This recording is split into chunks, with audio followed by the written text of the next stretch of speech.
Hello, my name is Lily Alterman, and today I will be presenting to you Lab 1, all about charge tape. So now, the purpose of this lab is to analyze and understand the charge and interactions between two pieces of charge tape.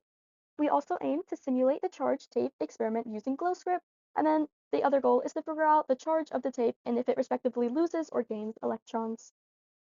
Now, just a little overview of the results of the lab. The charged pieces of tape repelled each other, and we then found these charges of tape to be positively charged. Due to this, and it also attracted the pen, which we need to be negatively charged, so thus they had to be positive.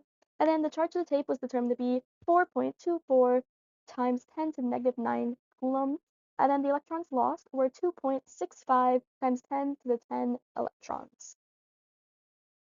Now, as a little introduction, there's a few physics principles that we're going to be using in this lab today to do our calculations and coding.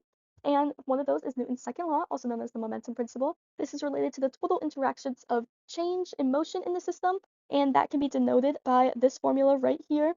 It's also important to note that force equals mass times acceleration, and especially for gravity, that is negative mg only in the y direction, denoted in this vector right here. Also, a nice good thing to know is universal gravitation. While we won't specifically be using this formula, we will be using our r vector calculations, as in the r vector equals the r vector of the system minus the r vector of the source, or the observation in the system. Finally, we'll be using Coulomb's law, which is a force of repulsion or attraction between two electric charges. It is found by F equals k times q1 times q2 all over r squared times r hat, which is just the r unit vector. K is going to be Coulomb's constant, or 9 times 10 to the ninth power. Q1 is going to be point charge 1, Q2 is going to be point charge 2, and R is going to be the distance between these charges. So now for this experiment, we will be using WebPython as our modeling program. And also, as a little note, each piece of tape was used to model a point charge to see their interaction.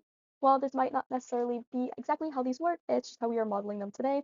And to right is just a picture of the charge tape system and a little bit of a preview right there.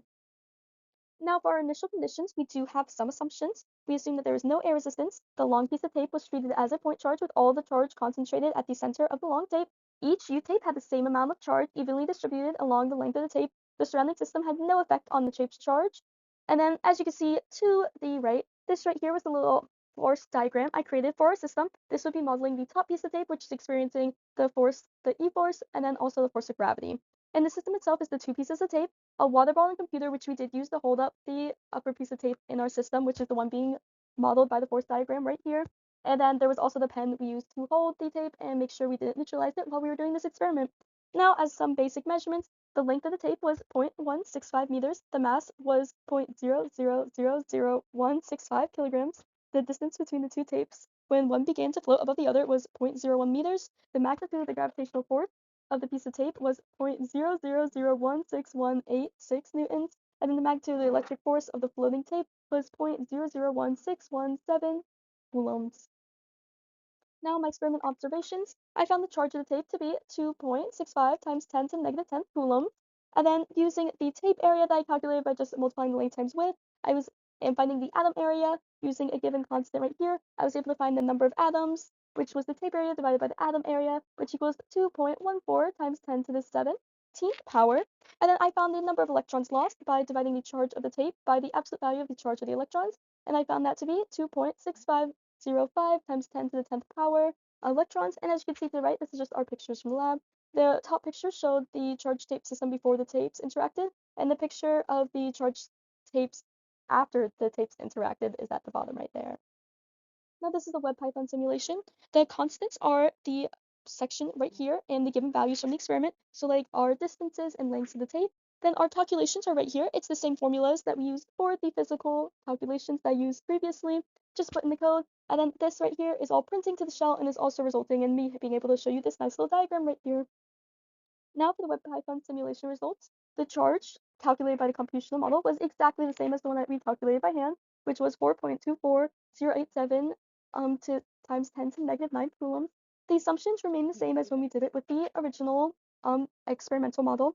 And some possible errors was that this was modeled as a point charge, but it is not an actual point charge. There is a lot of charges on this piece of tape, and we just modeled it as such.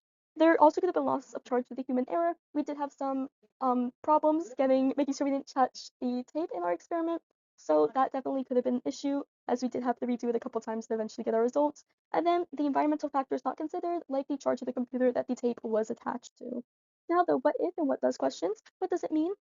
It's important to handle the charge tapes as little as possible when the charge tapes come into contact, because when the charge tapes come into contact with anything else, they will begin to neutralize and they try to reach equilibrium again as quickly as possible, which means you don't want them touching anything else. And then the what if, this would not change visual observations I made of the tapes and other charged objects because like charges still repel each other and opposite charges still attract, and despite these two being inverted, the observations still remain the same in this scenario. And then here are my citations and the web Python link